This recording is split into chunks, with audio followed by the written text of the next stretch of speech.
आज हम कौमी वतन पार्टी के सेक्रेटेरिएट आए वफद की शक्ल में। हमारे वफद की सरबराही असद कैसर साहब, साबिक स्पीकर कौमी असम्बली और नौ मुंतखब MNA साथ थे। उनके अलावा मेरे साथ साहिबजादा सिबगतुल्लाह साहब हैं, अनवर खान हैं, हमारे MNA हैं, बशीर खान हैं, हमारे असम्बली के मेंबर हैं। ये सब नौ मुंतखब मेंबरान हैं। शौकत यूसुफ जई साहब हैं, आपके लिए एक जाना पहचाना नाम है।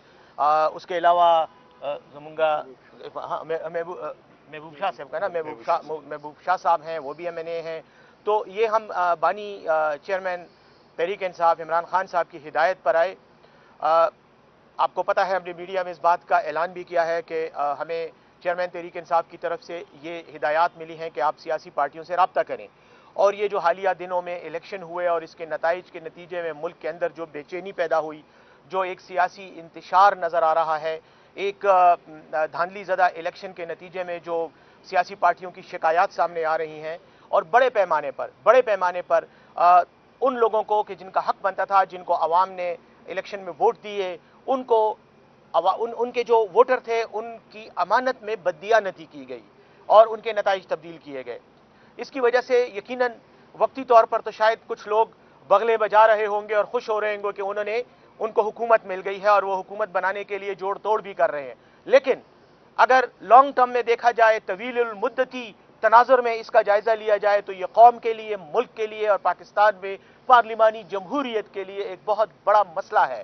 क्योंकि इस तरह के जो वाकयात होते हैं, इस तरह की जो हरकत होती हैं, उसके नताइज बाद में पूरी नस्लों को, आइंदा आने वाली नस्लों तक को भुगतने पड़ते हैं। तो हम ये चाहते हैं कि मुल्क में हम आहंगी हो, मुफाहिमत की फिजा हो। अब तक यकीनन सियासतदानों पर बहुत से इल्ज़ामात लगते रहे हैं, सियासी पार्टियों पर इल्ज़ामात लगे रहते हैं कि ये इक़्तिदार की भूखी हैं। लेकिन खान साहब की हिदायत पर हमने मरकज़ में अपोजिशन में बैठने का फैसला किया, पंजाब में भी हमने अपोजिशन में बैठने का फैसला किया, बावजूद इस हकीकत के कि अगर हमें हमारी जो वोट हमें मिले उस तनासब से अगर हमें सीटें मिलती और नताइज ना बदले जाते, तो आज हम शायद मरकज़ में भी 180 सीटों के साथ बैठे होते। क्योंकि फॉर्म 45 इस बात का सबूत है कि हमारे नुमाइंदे जीते थे, हमारे उम्मीदवार जीते थे, लेकिन फॉर्म 47 में उनका नतीजा तब्दील कर दिया गया। अब इस तनाजुर में, जैसे आपने सुना है, आपको पता है कि जमीयत उलमा इस्लाम फजल रहमान साहब ने भी एहतजाज का ऐलान किया है। आज जमात इस्लामी ने भी ऐलान किया था और उन्होंने आज एहतजाज किया भी है। महमूद खान चकजई साहब बलूचिस्तान में और कुछ और पार्टियों के साथ मिलकर एहतजाज कर रहे हैं। पाकिस्तान तहरीक इंसाफ को भी चूंकि उसके हक से महरूम किया गया है, तो हम भी इंशाअल्लाह इस हवाले से अपना एहतजाज रिकॉर्ड करवाएंगे और कानून और आईन के दायरे में रहते हुए, जमहूरी उसूलों के दायरे कार में रहते हुए, इलेक्शन कमीशन ऑफ पाकिस्तान से, पाकिस्तान की अदालतों से हम इंसाफ मांगते हैं। आज जब हम आए तो आफ्ताब शेरपाव साहब, जो खैबर पख्तूनख्वा के वज़ीर आला भी रहे हैं, पाकिस्तानी सियासत में एक मुदब्बिर, मुतबिर और एक बहुत ही बाइज्जत शख्सियत हैं।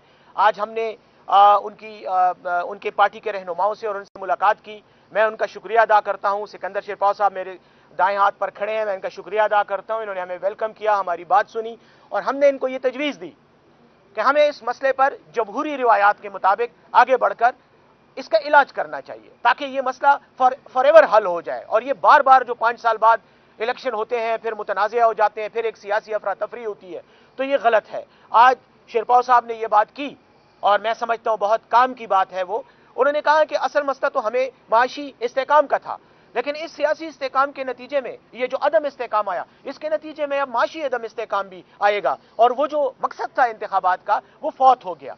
तो आज हमने इनको रिक्वेस्ट की कि हमारे साथ आप इस वन लाइन एजेंडे पे कि हमने एहतजाज करना है, इस पर आप हमारे साथ तावन करें। इन्होंने आज हमें बहुत वेलकम भी किया और शेरपाव साहब ने ये फरमाया कि वो अपनी कमेटी से बात करेंगे और उसके बाद इस सिलसिले में अपने लाहे अमल का ऐलान करेंगे। और बहुत बहुत शुक्रिया, आपने हमारी बात बहुत सब्र से सुनी। Thank you very much.